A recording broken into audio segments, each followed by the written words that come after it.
සුබ දවසක් ඔයාලට. අද අපි කතා කරන්නේ මීට කලින් අපි වීඩියෝ එකකින් කතා කළා මිතුරිපෙති ගැන. ඉතින් ඒ වීඩියෝ එකේ සඳහන් කරපු මිතුරිපෙති ගැන ගොඩාක් අයට විවිධ ගැටලු තිබුණා. ඒ ගැටලු හැමෝටම තියෙන්න පුළුවන්. ඉතින් මේ වීඩියෝ එකෙන් අපි හැම ප්‍රශ්නයකටම පිළිතුරු දෙන්න බලාපොරොත්තු වෙනවා. අපි බලමු පළවෙනි ප්‍රශ්නය. මට අවුරුදු 20යි. මට හෝමෝන් බැලන්ස් වෙන්න මාස 3ක් බොන්න කිව්වා. මට මෙන්සස් හැදුනෙම නැහැ. මට අවුලක් නෑ නේද? මේ ප්‍රශ්නේ අපිට තේරුණ විදිහට මෙයාගේ හෝමෝන්ස් බැලන්ස් වෙන්න මාස 3ක් මේ පෙති ගන්න කියලා තියෙනවා. මෙයාට මෙන්සස් හැදුනෙම නැති වෙන්න පුළුවන්. එතකොට මේ මිතුරි පෙති වලින් හෝමෝන්ස් බැලන්ස් වෙනවා. සාමාන්‍යයෙන් පීරියඩ්ස් හැදුණු දවසේ පළවෙනි දවසේ ඉඳන් තමයි මේ මිතුරි පෙති ගන්න කියලා තියෙන්නේ. නමුත් මෙයාට මෙන්සස් හැදුනෙම නැති නිසා සාමාන්‍ය විදිහට මිතුරි පෙති කාඩ් එකේ පළවෙනි පෙත්තේ ඉඳලා ඒ විදිහට දිගටම පෙති අරගන්න පුළුවන්. ඊට පස්සේ පෙති නතර කරලා දවස් 2ත් 7ත් අතර ඇතුළත මෙන්සස් හැදෙන්න පුළුවන්. එහෙම හැදුනට පස්සේ නැවත අර අලුත් මිතුරි පෙති කාඩ් එකක් අරගෙන දිගටම මේ විදිහට ගන්න ඕනි. මේ විදිහට මාස 3ක් විතර ගන්නකොට පීරියඩ්ස් ක්‍රමවත් වෙන්න පුළුවන්. අපි ඊළඟ ප්‍රශ්නේ බලමු. මේවා මට අද දුන්නේ මිස්. මේවට කෙට්ටු වෙනවද? ගොඩක් අයට තියෙන ප්‍රශ්නයක් තමයි මිතුරි පෙති වලට කෙට්ටු වෙනවද කියලා. මිතුරි පෙති දෙන්නේ කෙට්ටු වෙන්නද කියලා. මිතුරි පෙති වලින් කෙට්ටු වෙනවද කියලා කියනකොට මිතුරි පෙති කියන්නේ හෝමෝන්ස් අඩංගු පෙති කියලා අපි දන්නවා. ඔයා දැනටමත් මහත කෙනෙක් නම් පීරියඩ්ස් අක්‍රමවත් නම් මේ පෙති මාස 3ක් පමණ ගන්නකොට ඔයාගේ ඇඟේ හෝමෝන්ස් බැලන්ස් වෙලා කෙට්ටු වෙන්න පුළුවන්. ඒ හැර මිතුරි පෙති ඩිරෙක්ට් ඔයාව කෙට්ටු කරනවා කියලා කියන්න බෑ. හෝමෝන්ස් බැලන්ස් කිරීම මගින් ඔයා කෙට්ටු වෙන්න පුළුවන්. ඊළඟ ප්‍රශ්නේ මිස් මගේ වයිෆ් යස්මින් ටැබ්ලට් එක යූස් කරන්නේ. එයාට තාම මෙන්සස් හැදුනේ නැහැ. දැන් දින 4ක් පරක්කුයි. ඒ ඇයි කියලා දැනගන්න පුළුවන්ද? දින 4ක් පරක්කුයි කියලා කියන්නේ සාමාන්‍ය තත්ත්වයක්. නිවැරදි දිනේට පෙති ගත්තා නම් ගැටලුවක් වෙන්නේ නැහැ. නමුත් සතියකට වඩා පීරියඩ්ස් පරක්කුයි නම් ප්‍රෙග්නන්සි ටෙස්ට් එකක් කරගන්න එක වඩාත්ම සුදුසුයි. ඊළඟ ප්‍රශ්නේ PCOD තියෙන කෙනෙක් මේවා ගත්තහම PCOD පාලනය කරගන්න පුළුවන්ද කියලා. ඔව් පුළුවන්. මිතුරි පෙති වලින් හෝමෝන්ස් බැලන්ස් කරනවා. නමුත් PCOD, PCOS ඔයාලා අහලා තියෙන මෙහෙම නම් දෙකක්. PCOD කියලා කියන්නේ Polycystic Ovarian Disease. PCOS කියලා කියන්නේ Polycystic Ovarian Syndrome. එතකොට මේ PCOD වලින් ඩිම්බ කෝෂ වලින් ඩිම්බ පිට වෙනවා.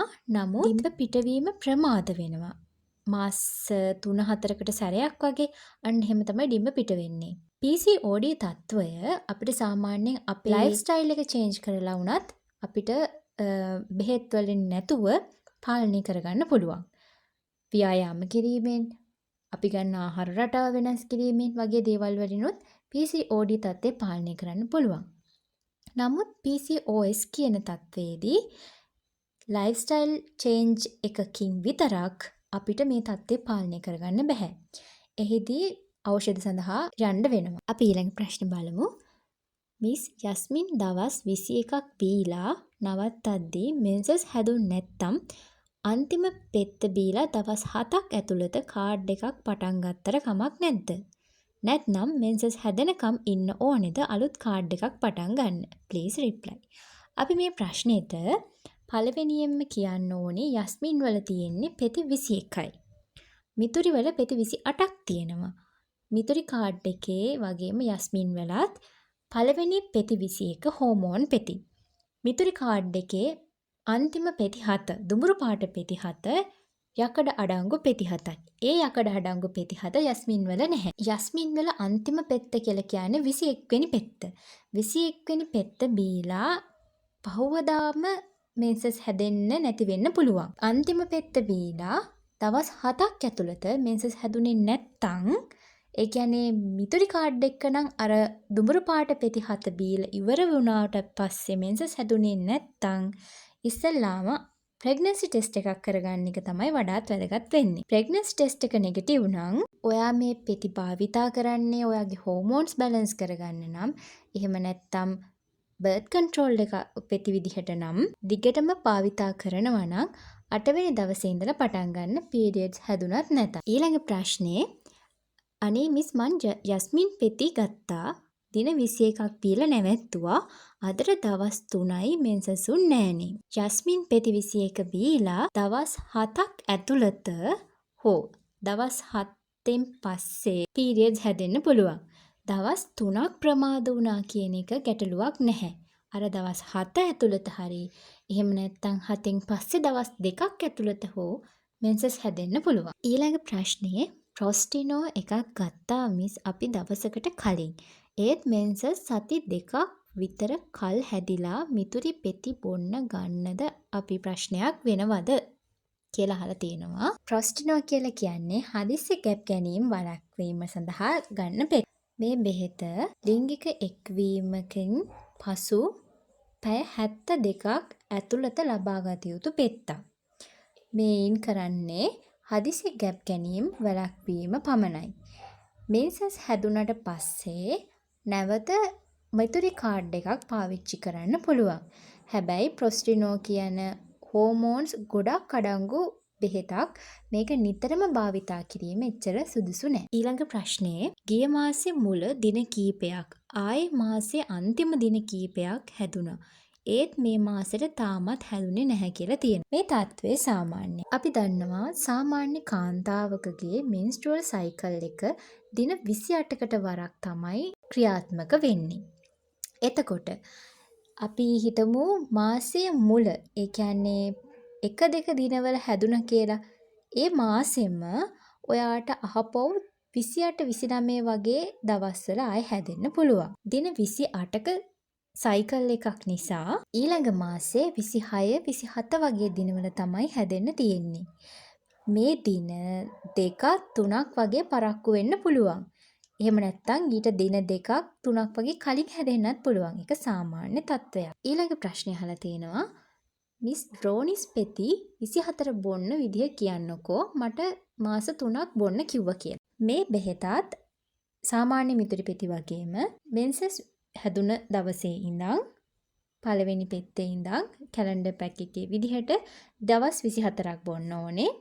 ඊළඟ දවස් 4 ඇතුළත ඔයාට පීරියඩ්ස් හැදෙන්න පුළුවන්. එහෙම හැදුනේ නැත්නම් දවස් 4 ගියාට පස්සේ 5 වෙනි දවසේ ඉඳන් නැවත කාඩ් එකක් අරගෙන බොන්න බොහෝ දුරට අර දවස් 4 ඇතුළත පීරියඩ්ස් ක්‍රමවත් වෙන්න පුළුවන්. ඊළඟ ප්‍රශ්නය අහනවා මිස් මේ ටැබ්ලට් එක බොන අතරේ කාඩ් එක නැති වුණොත් මොකද කරන්නේ කියලා.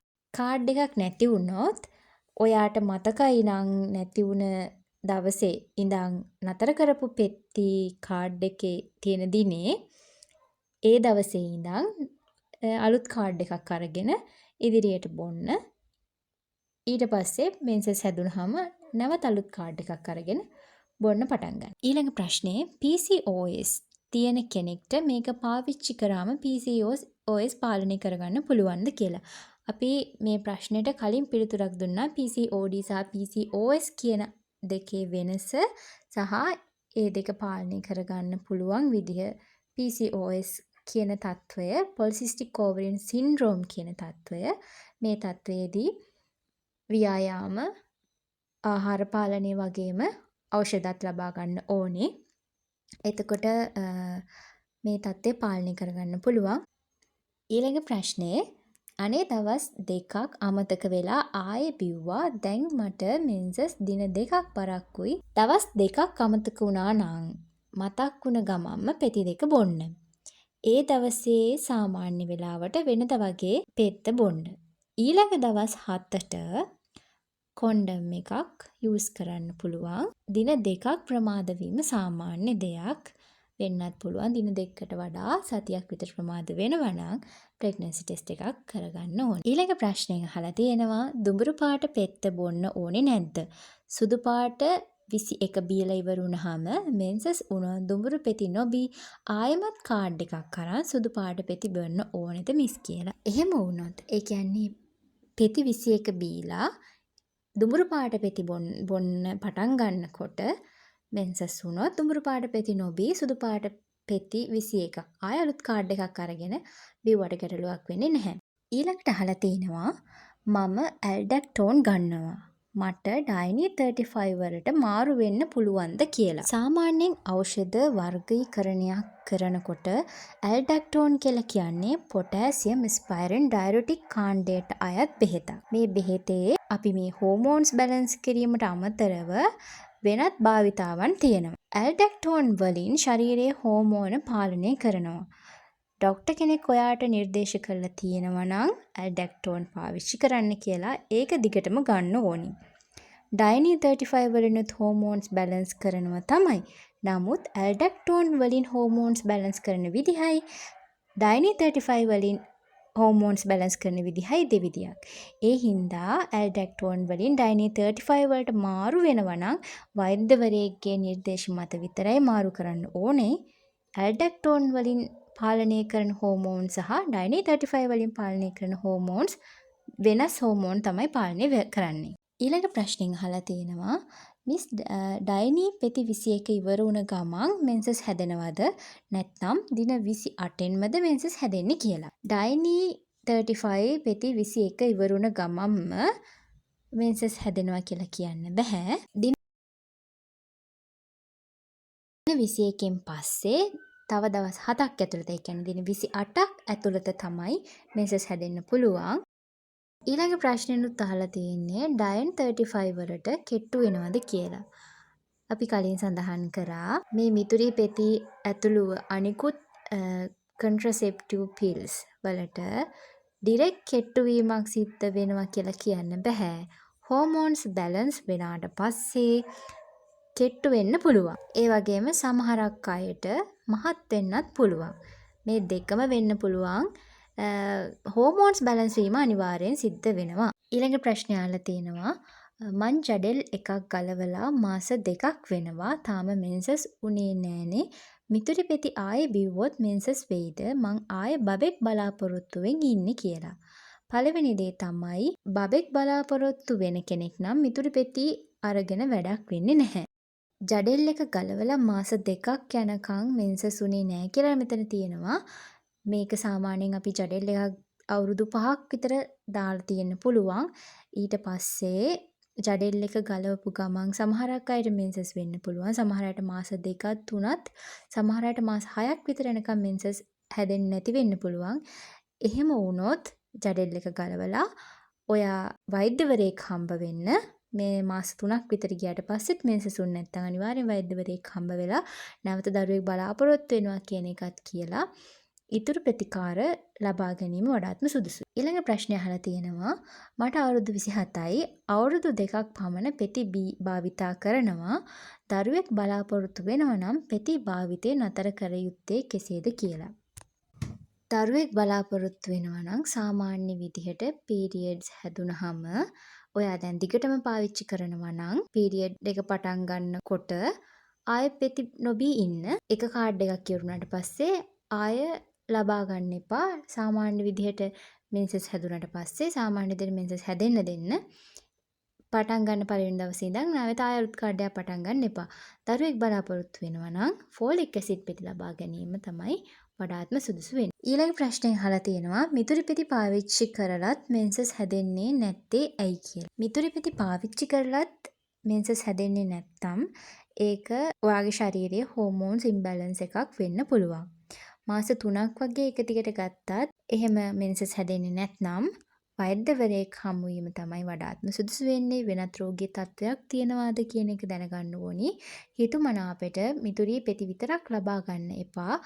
වෛද්‍යවරයෙකුගේ නිර්දේශ මත මේ ඉතුරු පෙති ලබා ගැනීම තමයි වඩාත් සුදුසු හෝමෝන්ස් බැලන්ස් එකට උනත්. ඊළඟට අහලා තියෙනවා මෙන්සස් වෙලා 6 වෙනි දවසේ මිතුරි පෙති දෙකක් බිව්වා. දිගටම බිව්වා. නවත්තන්නේ නැතුව ඒ බීපු දවසේම එකතු වුණා. ප්‍රෙග්නන්ට් වෙන්නේ නෑ නේද? රිප්ලයි ප්ලීස් කියලා. මිතුරි පෙති ලබා ගැනීම වඩාත්ම සුදුසු වෙන්නේ මෙන්සස් හැදුන පළවෙනි දවසේ ඉඳන්.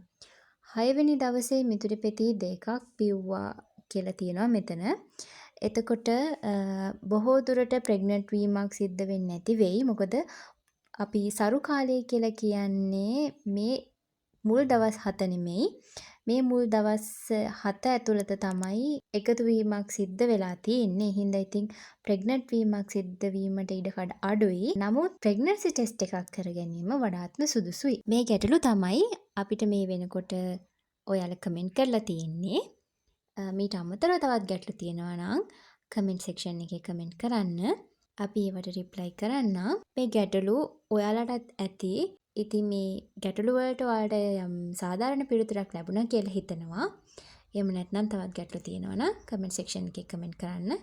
ඔයාලා හැමෝටම සුබ දවසක්.